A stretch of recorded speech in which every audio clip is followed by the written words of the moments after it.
All right, so I work at a company called Clerk, and we do developer tools for authentication. And I guess if we just met on an elevator, I'd say, you know how some websites have a good sign-in experience and some have a bad one? Like, we sell a good one. What developers like most about Clerk is it's often just the very tight integration we have with React. I think historically, developer tools companies have been sold to backend developers, and what ends up happening is the backend developer will pipe some API calls down to the front end, and then the front end has to re-implement. And so we kind of cut out that step and said, why don't we sell straight to the front end developer? We know what they're doing anyway. They're building a sign-in form. We're going to save you a lot of time. We're going to make everything a lot easier.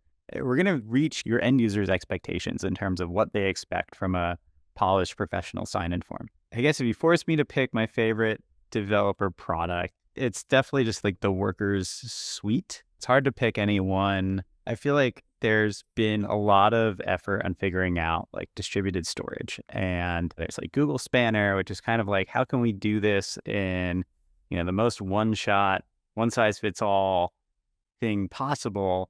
And it's like they kind of pull it off, but it's just the most expensive thing in the world.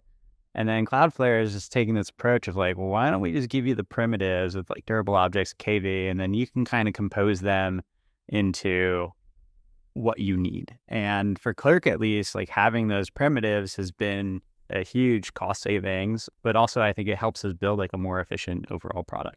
If Cloudflare never existed, I would be really sad that we had to manage our own SSL certs. It's a little bit of a deep cut, but anyone that's needed to manage SSL certs for thousands or tens of thousands of host names, it's like surprisingly tricky, and there aren't a lot of good managed products for it. And that's the one that got us in the door with Cloudflare. And yeah, we'd really hate to manage that one ourselves. We were part of the Launch Pad program, and I think when we joined, we're at the point of only having SSL termination on Cloudflare, and a little bit of things with the WAF and security rules and rate limits and so on.